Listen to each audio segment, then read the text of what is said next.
Bismillahirrahmanirrahim. Assalamualaikum warahmatullahi wabarakatuh.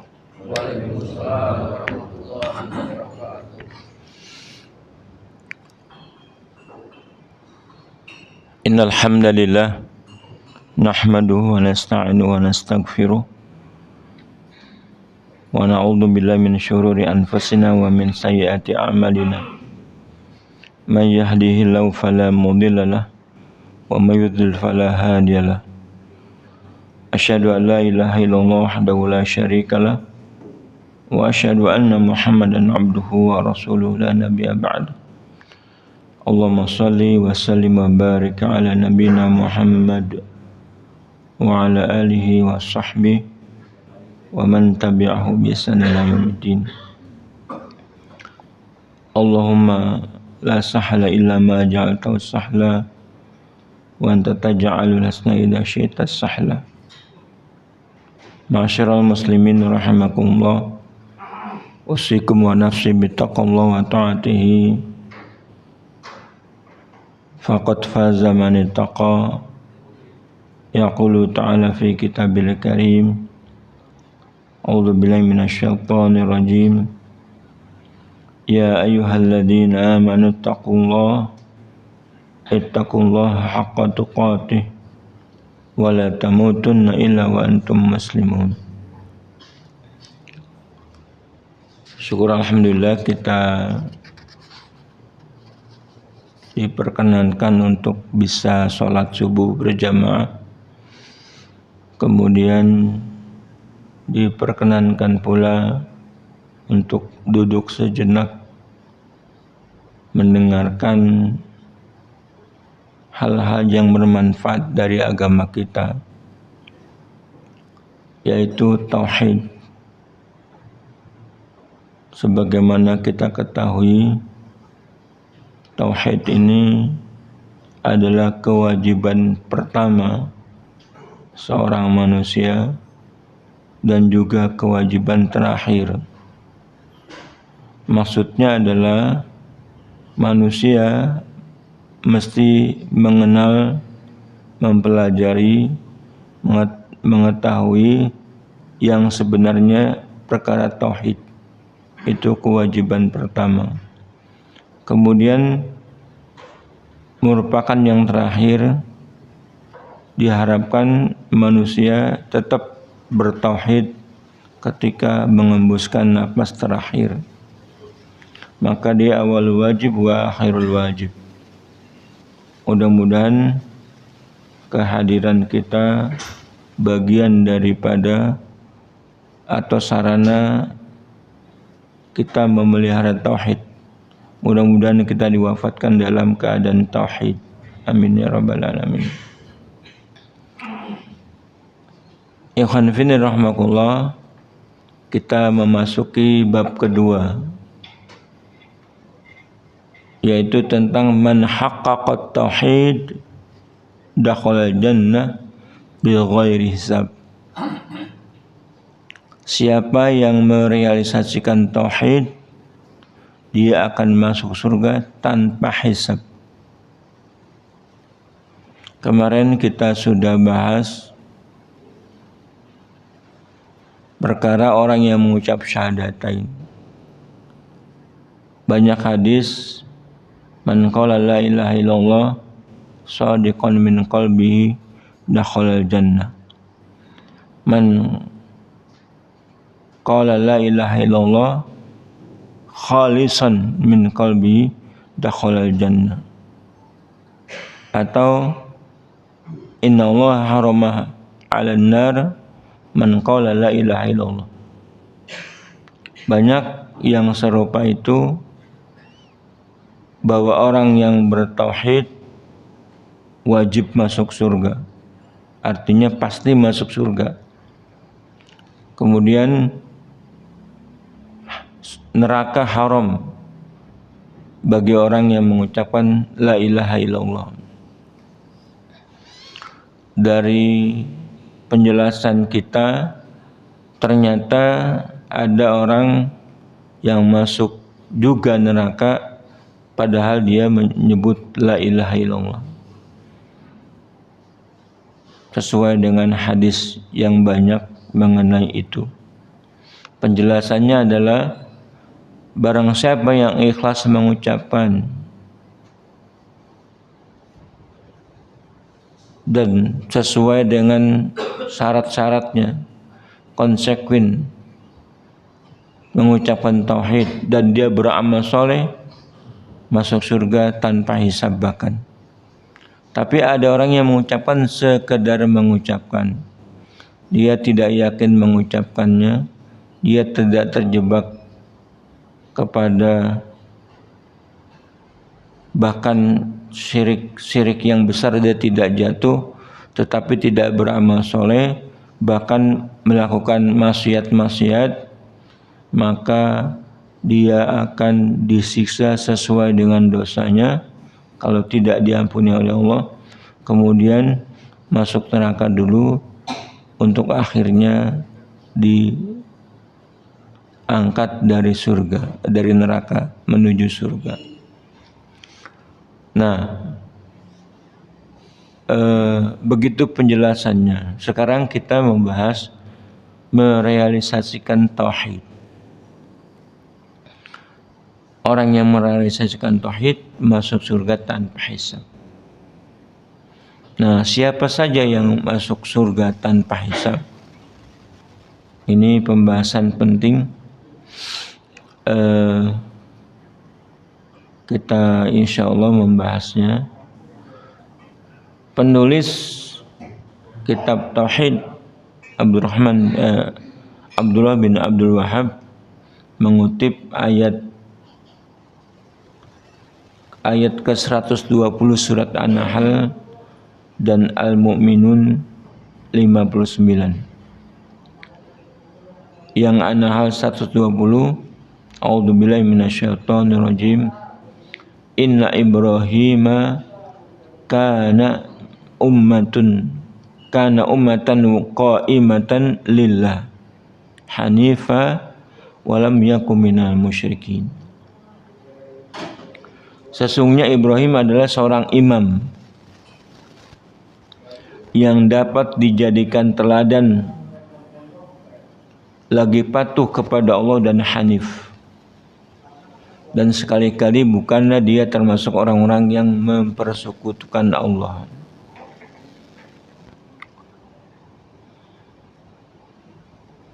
Kemudian ayat Al-Mu'minun walladzina hum bi rabbihim la yusyrikun. Dan orang-orang yang tidak mempersekutukan sesuatu apapun dengan Rabb mereka. Dua ayat ini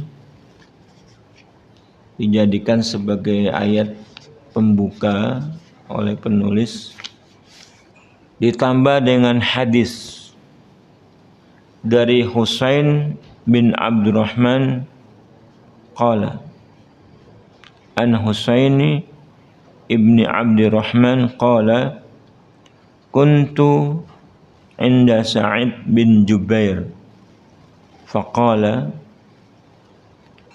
ayyukum ra'al kawkab alladhi inqadda bariha faqultu ana thumma qultu ama inni lam akun fi shalah walakinni la du'igtu qala fama sana'ta qultu irtaqaitu qala fama hamalaka ala dhalik qultu hadithun hadatsnaha sya'bi qala wa ma haddathakum qultu hadatsana an Buraidah bin Husayb annahu qala la ruqiyah illa ainin aw humatin la ruqyata illa min ainin aw humatin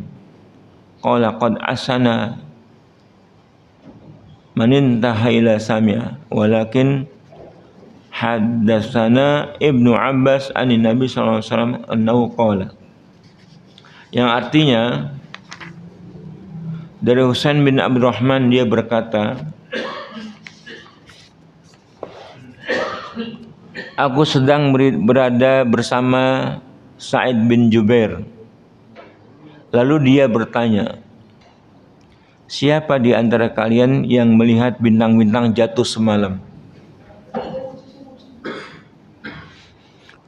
Aku menjawab, saya.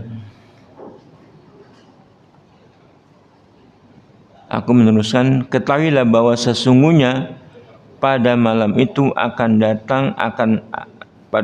ketahuilah pada malam itu aku sedang tidak melaksanakan salat, tetapi aku disengat binatang. Kemudian Sa'id bertanya, apa yang kamu lakukan? Aku menjawab, aku diminta ruqyah. Dia bertanya, apa yang membuatmu lakukan itu? Apa yang membuatmu melakukan itu? Aku menjawab, sebuah hadis yang disampaikan oleh Asy-Sya'bi kepada kami. Apa yang disampaikan kepadamu? Kata Sa'id. Aku menjawab, dia menyampaikan kepada kami dari Buraidah bin Al-Husayb bahwa dia berkata, tidak ada ruqyah kecuali karena ditimpa penyakit ain dan sengatan. Said berkata, telah berbuat baik orang yang mengamalkan apa yang dia dengar. Akan tetapi Ibnu Abbas menyampaikan kepada kami dari Nabi bahwa dia bersabda, umat-umat ditampakkan kepadaku, maka aku melihat seorang nabi yang diikuti oleh kurang dari 10 orang. Ada pula seorang nabi lainnya diikuti satu atau dua orang, dan ada juga seorang nabi yang tidak diikuti oleh orang-orang, tidak punya pengikut. Tiba-tiba ditampakkan kepadaku sekelompok manusia dalam jumlah besar. Mereka adalah umatku. Maka dikatakan kepadaku, ini adalah umat Musa. Lalu aku kembali melihat, dan aku pun berkata,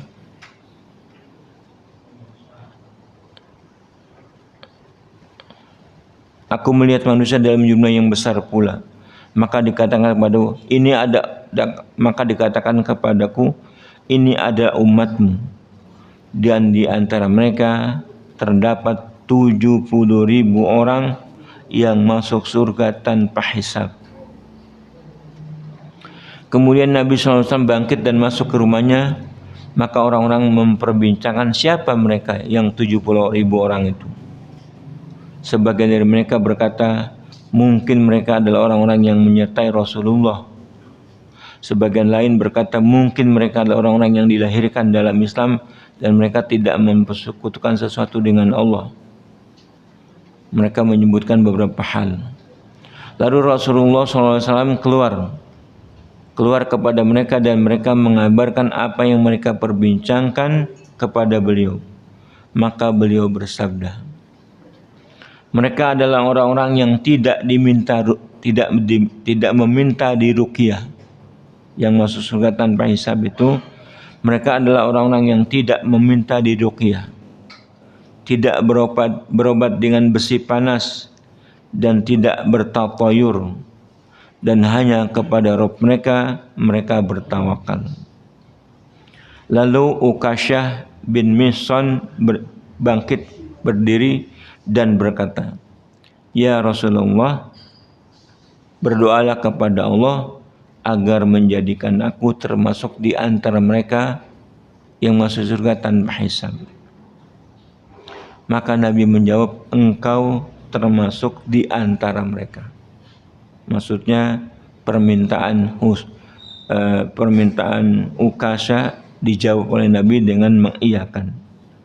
Kemudian seorang laki-laki berdiri dan bangkit dan berkata, berdoalah kepada Allah agar menjadikan aku termasuk di antara mereka. Nabi menjawab, Ukasha telah mendahului kamu. Itu hadis melengkapi pembahasan dalam siapa yang merealisasikan tauhid masuk surga tanpa hisab.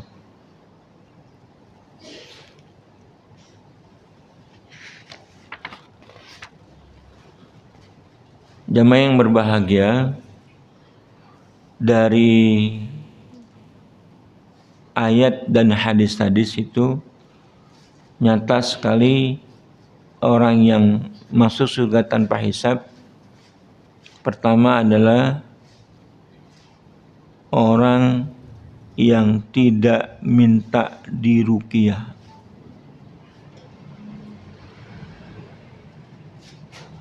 Tidak minta diruqyah.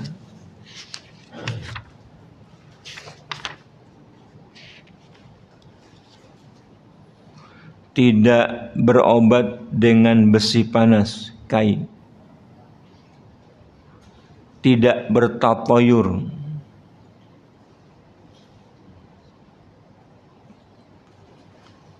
Bagaimana bertatayur itu nanti kita jelaskan. Dan mereka bertawakal kepada Allah Subhanahu wa taala.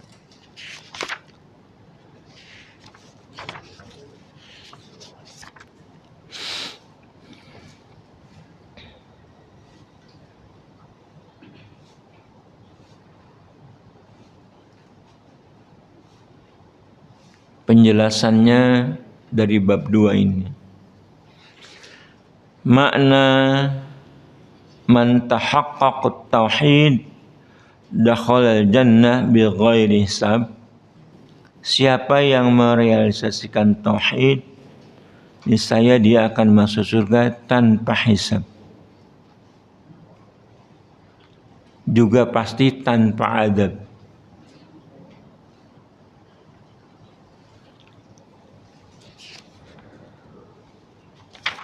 Merealisasikannya artinya membersihkannya dan membebaskannya dari noda-noda syirik, bid'ah-bid'ah, dan kemaksiatan-kemaksiatan. Dosa pertama kali adalah syirik yang besar.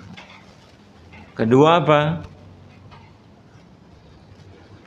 Bid'ah, dosa kedua di dalam Islam. Kalau syirik itu berarti melanggar tauhid ibadah, tauhid la ilaha illallah. Dengan berbuat syirik, seseorang telah batal syahadatnya, yaitu syahadat ibadah la ilaha illallah. Kemudian melanggar tauhid ittiba' atau tauhid mutaba'ah, tauhid mengikuti Rasulullah, wa asyhadu anna Muhammad Rasulullah. Apa yang dikerjakan orang? Berbuat bid'ah.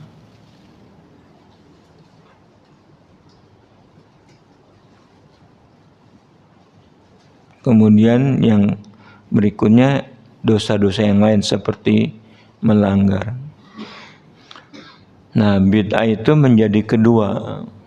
Ingat, orang-orang yang diusir dari telaga Rasulullah SAW tidak bisa mendekat, apalagi meminum airnya. Dan Rasulullah kenal mereka. Sehingga Rasulullah bertanya, "Ya Allah, itu umatku. Kenapa mereka tidak bisa mendekat ke telagaku untuk minum airnya?"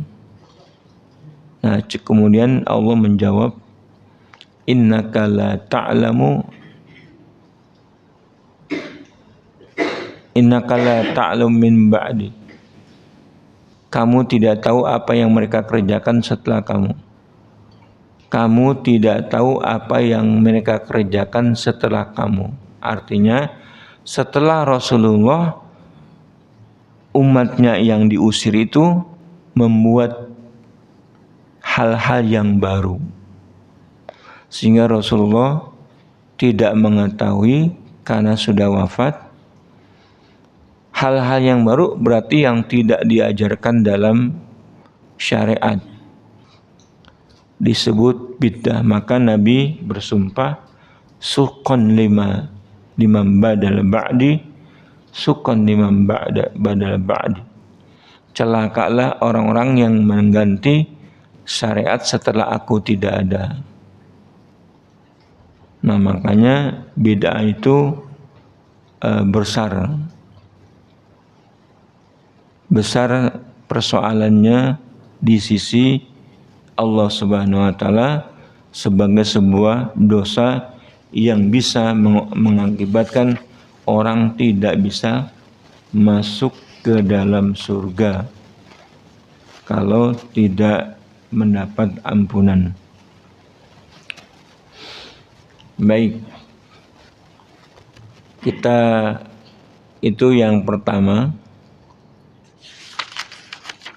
makna merealisasikan tauhid bagi orang yang melakukannya masuk surga tanpa hisab, artinya merealisasikannya, membersihkannya dari noda-noda syirik, bid'ah, dan maksiat.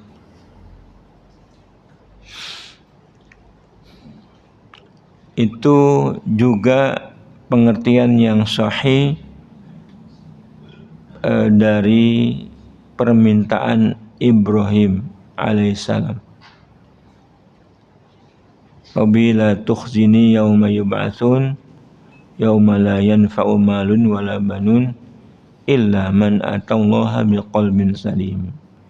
Qalbun salim adalah hati yang selamat dari perbuatan syirik, perbuatan bid'ah, dan maksiat-maksiat yang lain.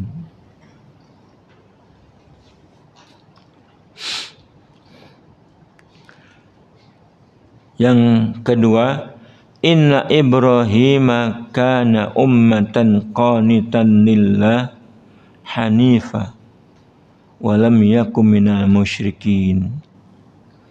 Sesungguhnya Ibrahim adalah seorang imam yang dapat dijadikan teladan, lagi patuh kepada Allah dan hanif. Dan sekali-kali dia bukan termasuk orang-orang yang mempersekutukan Allah.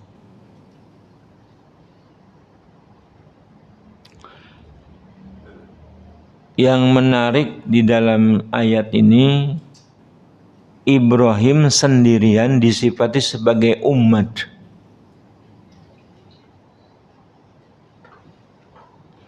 Padahal pengertian umat itu biasanya orang banyak.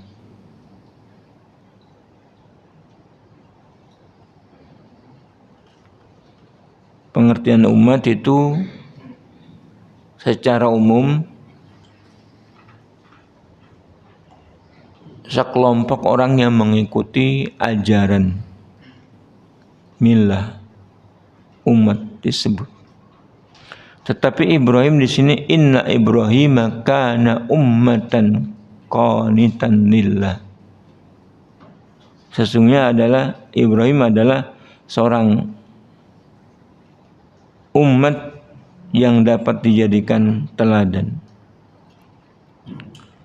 Bisa juga diartikan umat itu imam, bisa juga artinya masa, bisa berarti din.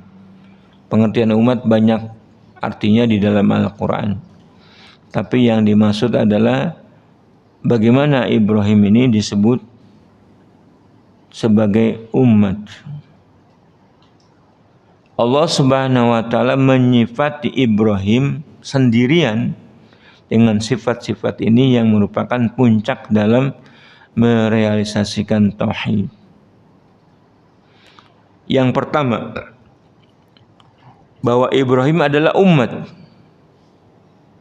Kenapa disebut umat? Karena dia adalah teladan dan imam pengajar kebaikan.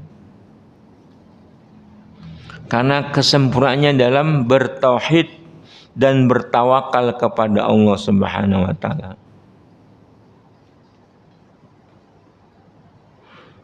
Dibuktikan dengan kesabaran dan keyakinan kepada Allah Subhanahu wa taala. Maka derajatnya adalah sebagai imam dalam agama yang dapat ditunjukkan oleh Ibrahim. Nah, seorang yang sebagai imam bisa disebut sebagai umat. Artinya sebagai umat menentukan dalam hal kepatuhan dalam tauhid serta kesempurnaannya. Jadi sosok Ibrahim sendiri itu sudah mewakili umat yang banyak kalau mencontoh kepada merealisasikan tauhid. Ya, karena Ibrahim disifati sebagai umat padahal dia sendirian karena sifat-sifat dia dalam merealisasikan tauhid, bahkan puncaknya. Itu pengertian kenapa Ibrahim dianggap sebagai ummatan qanitan. Dalam pengertian yang lain ada yang mengartikan sebagai imam yang patut dicontoh. Yang kedua, firman Allah Subhanahu wa taala qanitan lagi patuh kepada Allah. Penjelasannya adalah qanitan artinya kunut, sama dengan qunut. Artinya ketaatan yang terus menerus. Wa qumu lillahi qanitin. Wa qumu lillahi qanitin. Tegaklah dalam melaksanakan perintah-perintah Allah dengan terus menerus. Wa qumu lillahi qanitin. Nah, maksudnya qanita di sini artinya kunut. Orang yang sholat disebut qanit, berkunut jika dia memanjangkan berdirinya atau rukunya atau sujudnya. Ya, kalau kita sholatnya lama misalnya dengan memanjangkan rukunya, sujudnya, maksudnya lama membaca doa-doa di dalam sujud dan ruku dan berdiri, disebut kunut. Artinya dia memanjangkan ibadahnya kepada Allah. Wa qumu lillahi qanitin. Ayat yang lain, amman huwa qanitun. Amman huwa qanitun ana al-laili sajidan wa qa'iman yahdarul akhirah wa yarju rahmata rabbi. Apakah kamu, hai orang-orang musyrik, yang lebih beruntung ataukah orang yang beribadah panjang di waktu-waktu malam dengan sujud dan berdiri sedang dia takut kepada adab akhirat dan mengharapkan rahmat Allah. Nah, pengertiannya qanitan adalah yang rajin beribadah dengan terus menerus. Kunut. Yang ketiga, Nabi Ibrahim alaihissalam adalah seorang yang hanif. Al-hanif adalah orang yang menghadap kepada Allah dan berpaling dari selain Allah.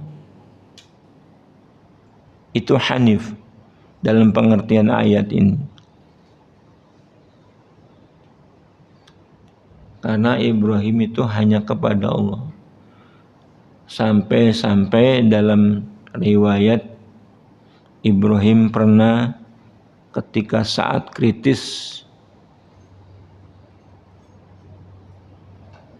dibakar sama Raja Namrud, datang malaikat untuk memberi bantuan. Jawabannya, tanya Ibrahim, apakah kamu adalah makhluk atau Allah? Kemudian malaikat mengatakan, saya makhluk. Maka Ibrahim menjawab, aku tidak butuh bantuan makhluk. Aku hanya pasrah kepada Allah Subhanahu wa taala. Nah, itu tanda Ibrahim adalah hanif. Berpaling dari yang selainnya, sekalipun mungkin malaikat menolong. Malaikat kan punya kemampuan. Nah, di saat-saat kritis seperti itu, Ibrahim tetap kepada Allah Subhanahu wa taala. Jadi hanif adalah orang yang menghadap kepada Allah lurus, kemudian berpaling dari selain Allah Subhanahu wa taala. Kemudian yang keempat, inna Ibrahim kana ummatan qanitan lillahi hanifa. Yang keempat, walam yakum minal musyrikin. Nabi Ibrahim tidak termasuk orang-orang yang musyrik karena keikhlasannya yang soleh dan kebenaran dalam dirinya yang sempurna serta jauhnya dari berlaku syirik.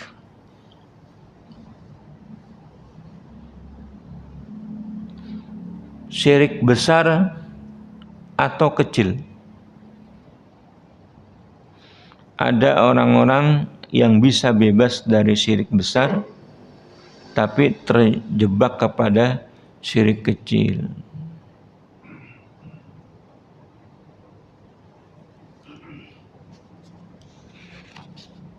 Kalau Ibrahim tidak, syirik besar, syirik kecil tidak.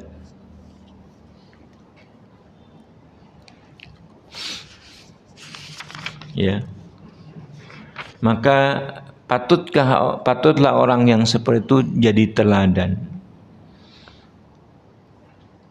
Ayat Allah, qad kanat lakum uswatun hasanatun fi Ibrahim walladzina ma'ahu. Sungguh telah ada suri teladan buat kamu pada diri Ibrahim dan orang-orang yang bersama dia. Siapa orang-orang yang bersama dia? Para anbiya. Para anbiya itu tidak terjebak kepada kesyirikan, karena dia pilihan Allah Subhanahu wa taala. Tapi komandannya adalah Ibrahim alaihissalam.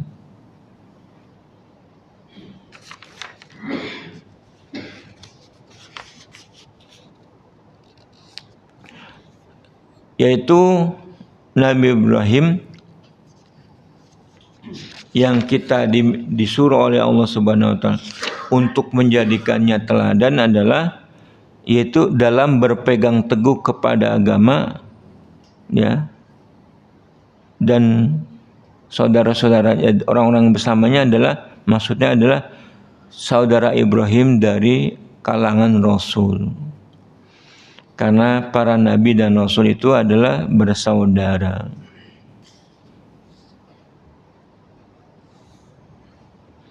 Apa isinya yang kita disuruh?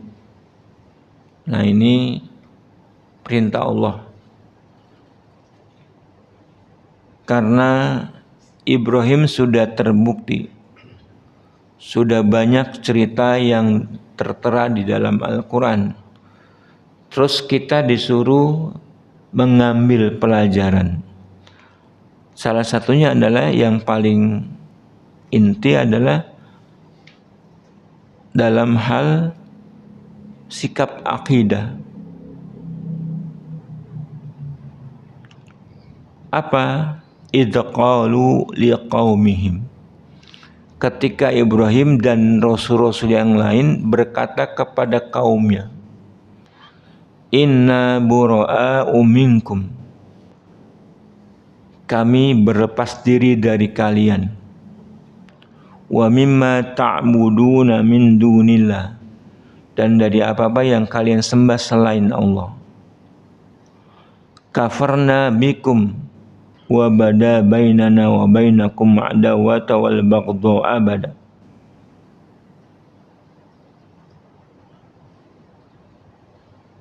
Kami ingkari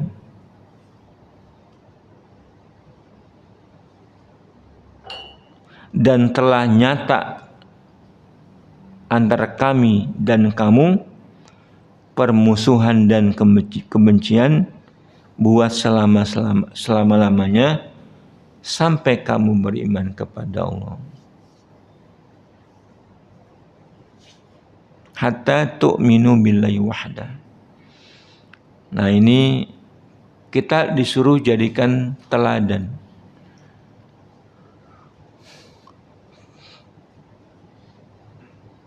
Idz qalu liqaumihim inna bura'a'u minkum wa mimma ta'buduna min dunillah kafarna bikum wa bada bainana wa bainakum al-adawatu wal baghdha wa abada hatta tu'minu billahi wahda.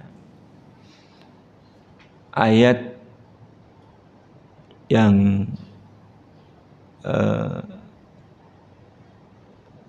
dijadikan sebagai landasan wala dan bara.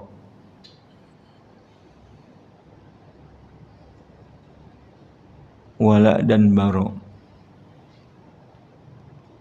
Loyalitas kepada Allah dan berlepas diri daripada selainnya.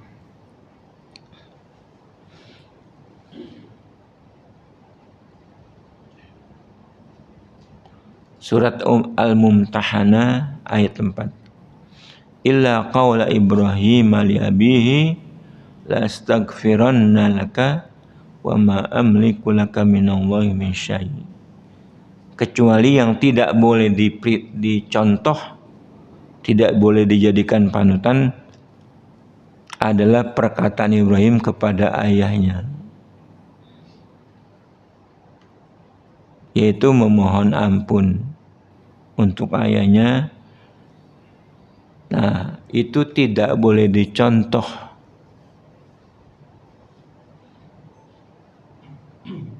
Karena ayahnya itu telah musyrik, mati dalam keadaan musyrik.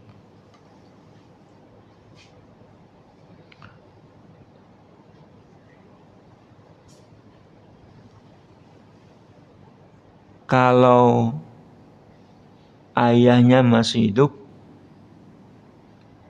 bisa juga Nabi Ibrahim berdoa kepada Allah untuk menunjukkan, meminta ampun, karena belum meninggal dunia. Yang dilarang untuk kita yang bagaimana? Dalam surat Asy-Syu'ara yang tadi dibacakan, Rabbi la tukhzini yauma yub'atsun yauma la yanfa'u malun wala banun illa man atallaha biqalbin salim. Karena Ibrahim masih saja memohonkan ampunan buat bapaknya setelah meninggalnya. Terbukti dengan surat Asy-Syu'ara ini. Ya Allah, jangan Engkau hinakan aku pada hari berbangkit. Penghinaan kepada Ibrahim bukan Allah menghina Ibrahim, tetapi Ibrahim menganggap bentuk penghinaan itu dengan ayahnya tidak diampuni. Ayahnya tidak diampuni oleh Allah. Notabene pamannya ya. Pamannya tidak diampuni oleh Allah. Nabi Ibrahim minta diampuni karena Ibrahim berkata, tidak ada yang lebih menyakitkan, tidak ada yang lebih menyakitkan aku kecuali ayahku masuk neraka. Itu tidak boleh dicontoh oleh kita. Makanya kita tidak boleh memohonkan ampun kepada orang-orang musyrik yang menjadi ahli neraka. Maka nalin nabiyyi walladzina amanu ayyastaghfiru lil musyrikina walau kanu ulil qurba min ba'di ma tabayyana lahu annahu ashabul jahim. Tidak pantas Nabi dan orang-orang beriman untuk memohonkan ampun sekalipun kepada keluarganya setelah mereka itu pasti menjadi penghuni neraka. Nah, Ibrahim meminta. Kan kiamat kan nanti masih lama. Masih lama. Dekat lagi. Kenapa? Sudah diceritakan oleh Allah Subhanahu wa taala. Itu sudah pasti terjadi. Nanti Ibrahim akan meminta ampun untuk pamannya itu. Dan Allah menjawab, itu sudah menjadi ketentuan pasti bahwa orang-orang musyrik tiada ampun bagi mereka. Nah, Nabi Ibrahim setelah dijelaskan itu sudah manut. Wa ma kana istighfar Ibrahim li abihi illa am mau'idatin wa ada'iyah. Falamma tabayyana lahu annahu adu lillahi tabarra'a min. Setelah diterangkan kepadanya bahwa ayahnya atau pamannya adalah musuh Allah, maka Ibrahim berlepas diri.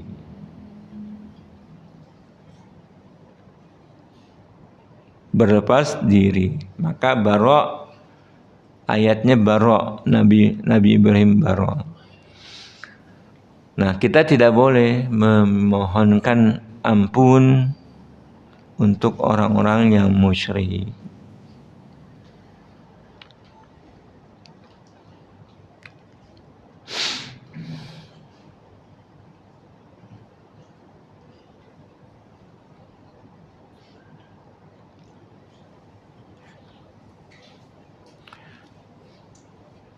Ayat yang lain Allah Subhanahu wa taala menyebutkan tentang Nabi Ibrahim sebagai khalilnya, bahwa dia berkata kepada Azar, pamannya atau bapaknya. Bapak dalam arti sebutan, bukan bapak biologis ya. Wa'tazilukum wa ma tad'una min dunillahi wad'u rabbi asa alla akuna bidu'ai rabbi syaqiyya. Falamma i'tazalahum wa ma ya'buduna min dunillah wa habna lahu ishaq wa yaqub wa kullan ja'alna nabiyya. Dan aku akan menjauhkan diri darimu dari apa yang kamu seru selain Allah. Dan aku akan berdoa kepada Rabbku, mudah-mudahan aku tidak kecewa dengan berdoa kepada Rabbku. Maka ketika Ibrahim sudah menjauhkan diri dari mereka dan dari apa yang mereka sembah selain Allah, kami anugerahkan kepadanya Ishak dan Yakub, dan masing-masing kami angkat menjadi nabi. Nah, inilah realisasi tauhid, yaitu berlepas diri dari syirik, menjauhinya dan menjauhi para penganutnya, mengingkari mereka dan memusuhi mereka dan benci kepada mereka.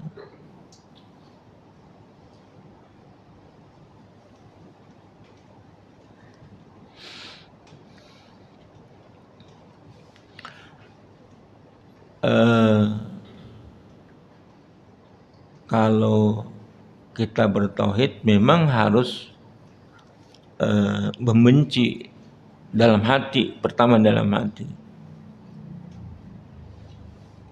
Tidak ada boleh kita perasaan loyal kepada orang kafir.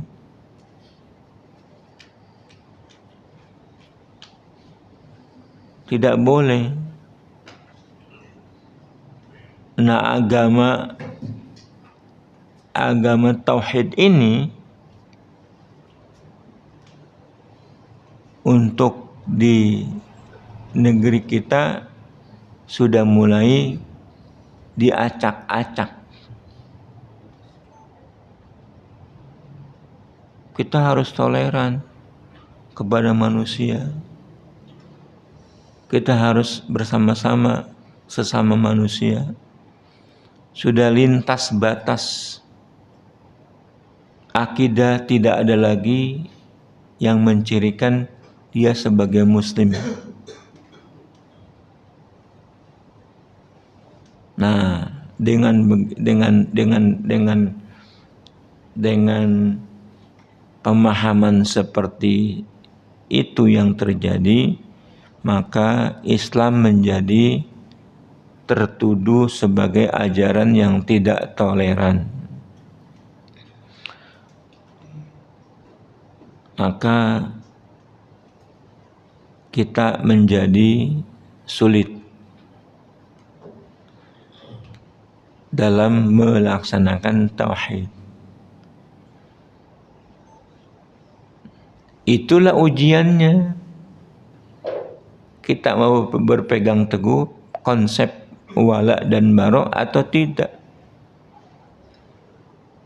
Bagaimana kita tidak menegakkan wala dan bara? Sebab dia syarat masuk surga, syarat mendapatkan ampunan Allah Subhanahu wa taala, syarat menjadi sah kita disebut sebagai muslim. Tauhid itu mesti wala dan bara. dari kalimat syahadat la ilaha illallah itu wala dan bara. La ilaha bara, illallah wala.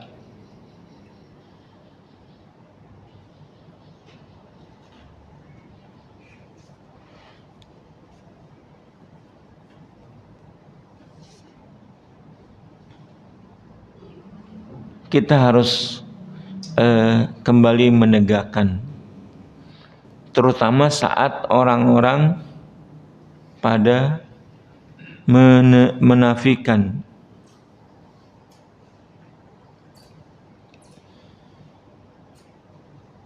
Nah, firman Allah, inna Ibrahim kana ummatan qanitan, sesungguhnya Ibrahim adalah seorang imam yang dapat dijadikan tauladan, adalah agar orang yang meniti jalan ini tidak merasa minder karena sedikitnya orang yang menitinya. Pasti sedikit. Ibrahim sendirian.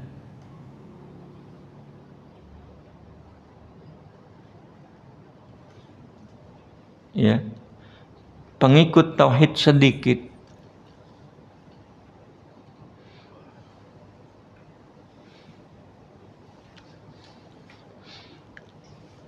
Ya.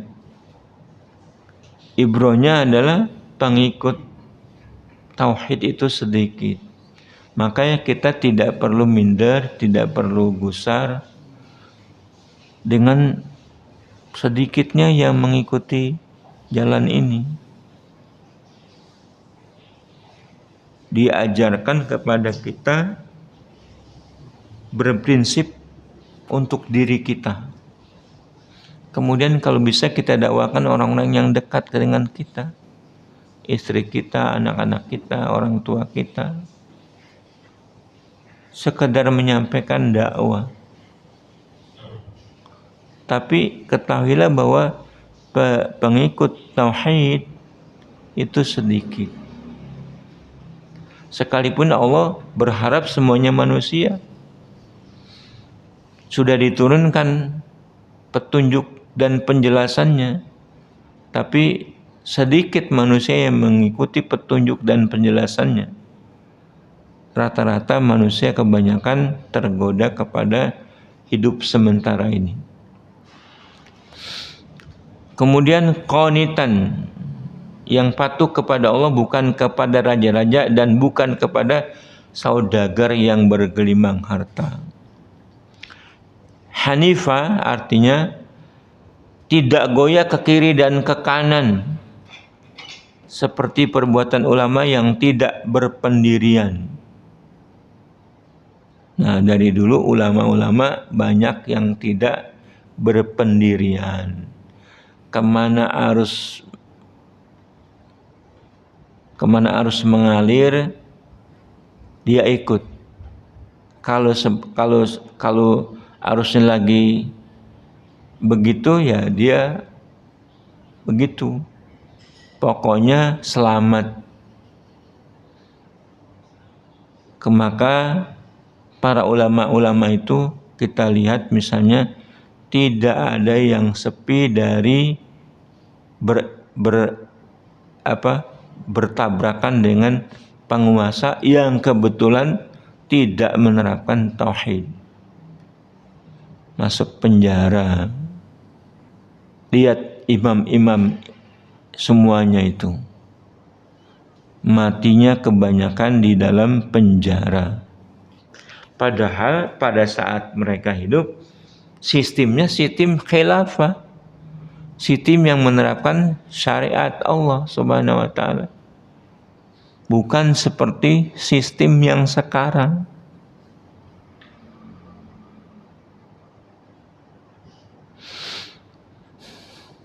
Maka ambillah pelajaran. Kalau ulama-ulama banyak yang masuk penjara, karena itu sudah jalannya. Setiap penguasa yang tidak menerapkan keadilan, maka ulama adalah sasaran empuk yang dimasukkan ke dalam penjara. Kemudian walam yakum minal musyrikin, dan sekali-kali bukanlah dia termasuk orang-orang yang menyekutukan Allah. Berbeda dengan orang yang hanya memperbanyak mengikut dan mengklaim bahwa dia termasuk orang-orang Islam. Nah, ini dapat pelajaran 4-nya. Ummatan, maksudnya kita sendirian tidak minder. Kemudian qanitan, berpaling hanya patuh kepada Allah dan bukan kepada penguasa, saudagar, dan yang berlimpahkan harta dan kekuasaan. Hanif adalah tidak goyah ke kiri dan ke kanan. Walam yakum minal musyrikin adalah tidak menyekutukan Allah, berbeda dengan orang-orang yang mengklaim hanya banyaknya pengikut. Yang terakhir, Ibnu Abi Hatim meriwayatkan dari Ibnu Abbas radhiyallahu tentang firman Allah, Inna Ibrahim kana ummatan qanitan lillah, yaitu berpegang kepada Islam, di mana pada zamannya tidak ada seorang pun yang berpegang teguh kepada Islam selain beliau. Ini Ibrahim berpegang kepada Islam, pada saat itu tidak ada yang berpegang kepada kebenaran kecuali sendirian.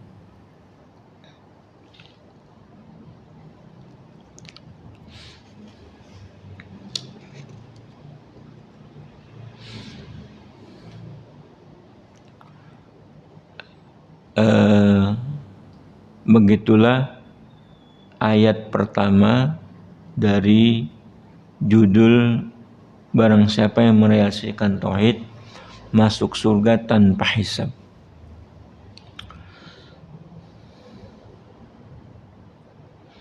Kemudian sedikit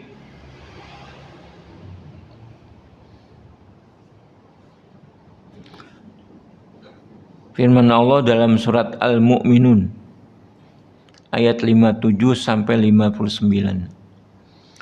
Innal ladzina hum min khasyati rabbihim musyfiqun wal ladzina hum bi ayati rabbihim yu'minun wal ladzina hum bi rabbihim la yusyrikun. Sesungguhnya orang-orang yang berhati-hati karena takut azab Rabb mereka, dan orang-orang yang beriman dengan ayat-ayat Rabb mereka, dan orang-orang yang tidak mempersekutukan sesuatu apapun dengan Rabb mereka. Ini sebagai jalan menuju penjelasan siapa yang masuk ke dalam surga tanpa hisab.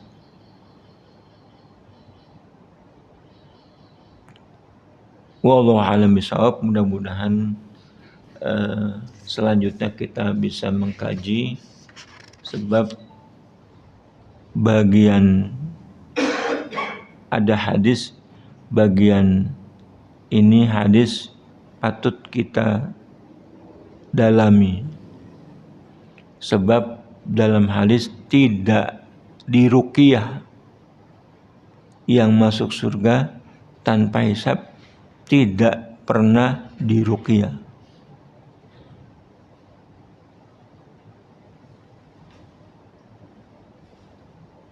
Lebih tepatnya tidak pernah minta diruqyah.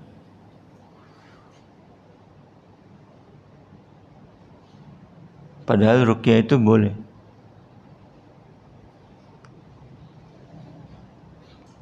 Kita yang pernah diruqyah bagaimana? Nabi juga pernah diruqyah. Nah, bagaimana penjelasan hadisnya? Insyaallah di lain kesempatan. Sampai di sini dulu, mudah-mudahan bermanfaat. Lebih kurangnya mohon maaf. Aqulu qawli hadza wa astaghfirullahi wa lakum wa li sairil muslimina wal muslimat fastaghfiru innahu wal ghafurur rahim. Bagi jamaah silakan yang mau bertanya. Ya. Ya. Salam.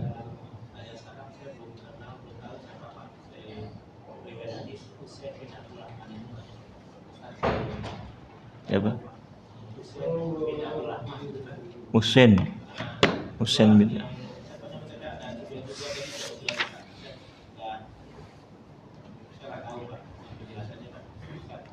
Husain bin Abdurrahman, maksudnya? Oh iya. Terus yang kedua,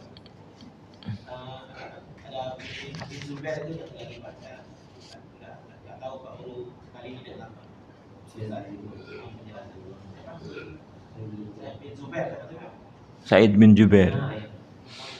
Ya. Husain bin Abdurrahman adalah dari suku As-Sulami. Namanya adalah Abu Hudail Al-Kufi, seorang yang thiqah. Wafat pada tahun 136 Hijriah dalam usia 93 tahun.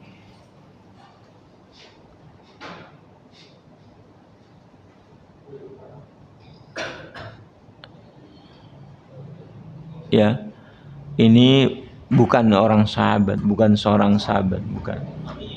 Ya, Husain bin Abdurrahman As-Sulaimi. Sedangkan Sa'id bin Jubair adalah seorang imam ahli fikih, muridnya Ibnu Abbas radhiyallahu. Dia juga bukan seorang sahabat, tapi tabi'in.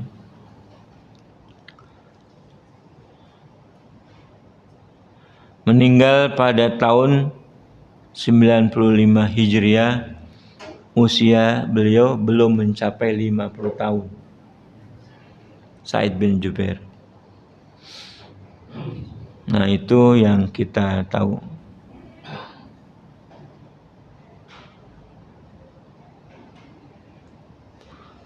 Husain bin Abdurrahman diriwayatkan tinggalnya di Kufah, Irak. Wallahu a'lam bishawab.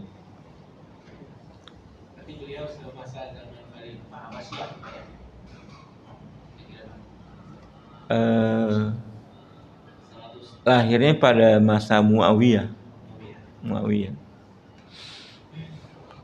Karena bukan. Zaman khalifah ketika Rasulullah sudah wafat.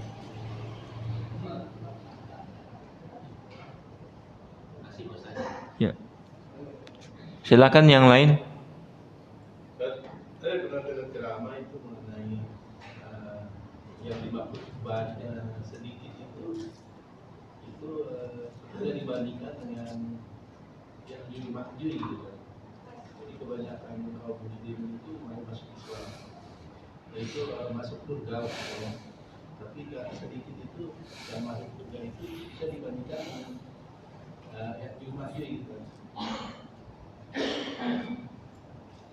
Itu gimana ceramah itu hadisnya? Saya belum mengerti gimana maksudnya. Jumlah umat sedikit apa? Kaum muslim itu kebanyakan masuk surga. Kebanyakan selama ini kan kalau saya pengalaman saya banyak yang masuk neraka gitu kan. Sekali ya maksudnya yang bebas dari neraka gitu ya. Tapi kemudian ketika yang dimaksud sedikit ini adalah ketika dibandingkan dengan Ya'juj Ma'juj itu yang apa sih yang pasukannya akhir zaman itu yang sampai dia mana ke langit itu sangat banyak sekali. Tapi kalau umatnya Muhammad ini sedikit sekali yang dibandingkan umat itu.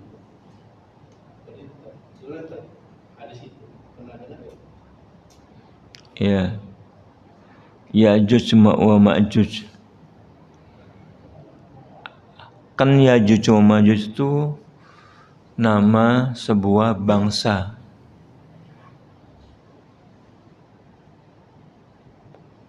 Ditengarai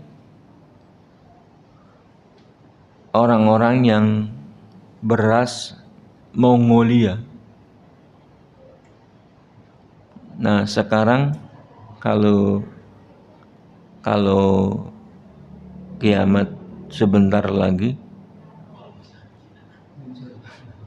beras yang banyak itu Mongolia. Mata sipit dari Cina daratan semuanya Mongolia tuh. Yang Jepang, Kamboja, Vietnam itu semuanya Mongolia itu.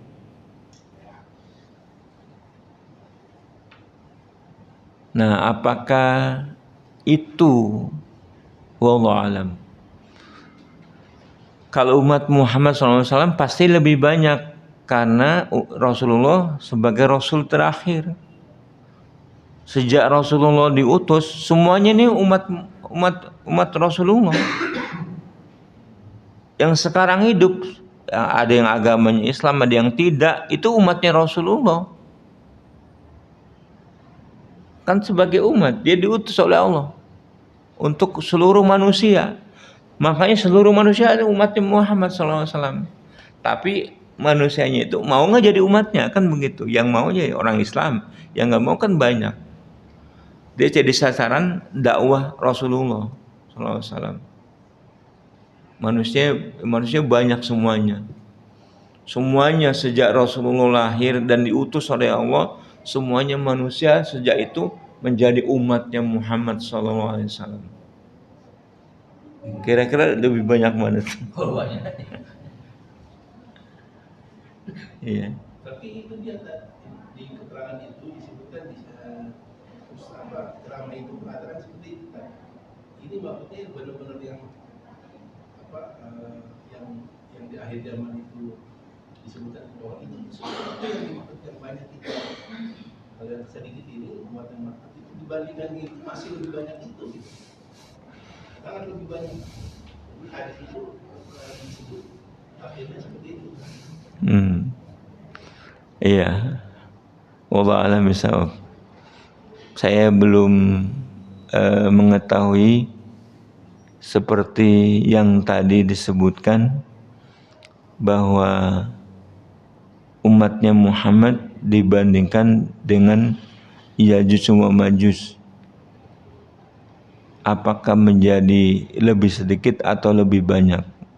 Tapi kalau dalam artian pengikut Rasulullah yang betul-betul menyatakan sebagai umat, barangkali sedikit. Umatnya kan banyak sekarang. Tentunya sekarang 8 miliar katanya manusia. Tapi umat Islam hanya 1,8 miliar.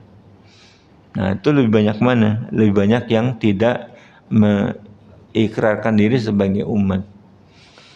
Nah, apakah yang 1,8 miliar itu semuanya masuk surga? Kita berharap semuanya masuk surga.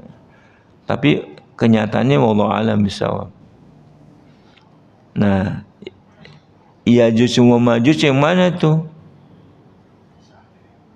Enggak semuanya yang sisa dari 8 miliar itu menjadi Ya'juj wa Ma'juj. Ada orang-orang yang mati dalam keadaan tidak menjadi pengikut Ya'juj wa Ma'juj. Wallahu a'lam bishawab. Saya belum mengetahui hadis yang dimaksud.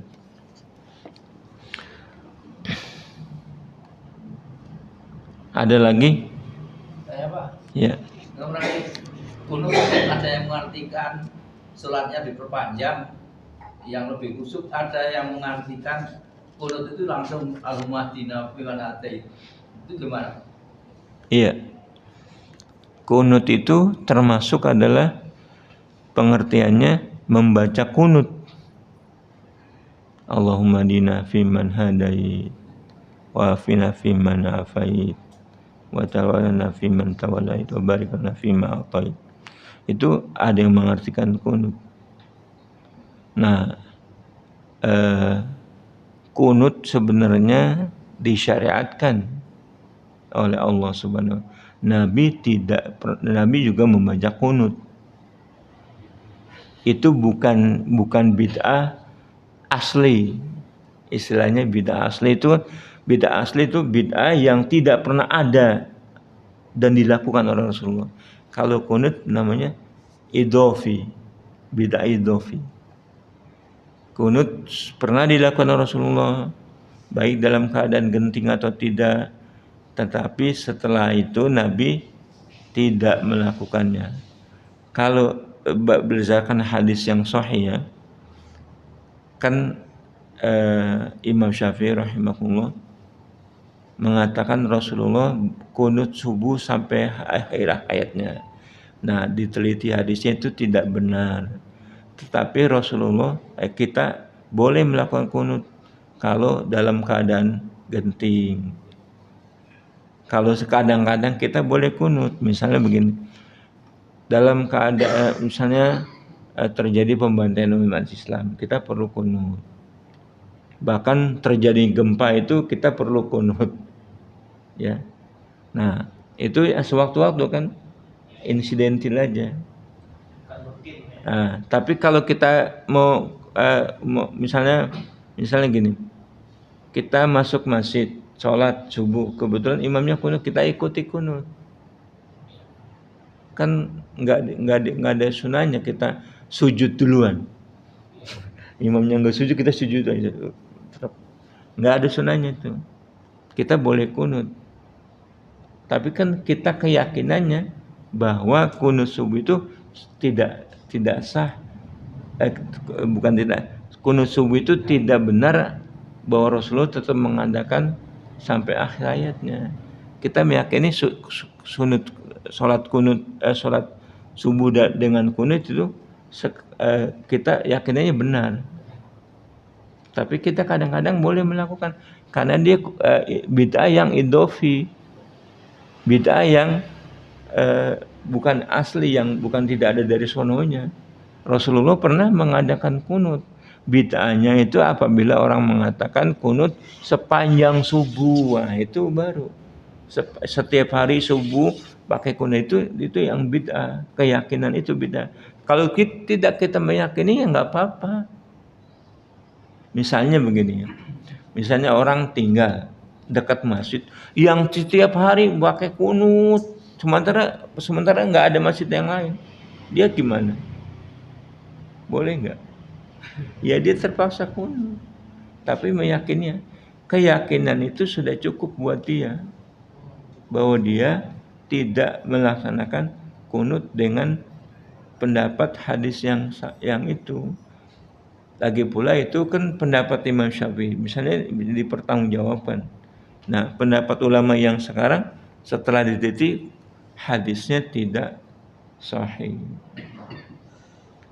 Nah, kunut bisa berarti Allahumma hdini fiman hadait. Itu juga bacaan kunut. Wallahu a'lam bishawab. Cukup ya. Cukup. Kita akhiri pengajian hari ini. Mudah-mudahan bermanfaat. Lebih kurangnya mohon maaf. Aqulu qauli hadza wa astaghfirullahi wa lakum wa lisairil muslimina wal muslimat fastaghfiru innahu wal ghafurur rahim. Subhanakallahumma rabbana wa bihamdika asyhadu an la ilaha illa anta astaghfiruka wa atubu ilaik. Assalamualaikum warahmatullahi wabarakatuh.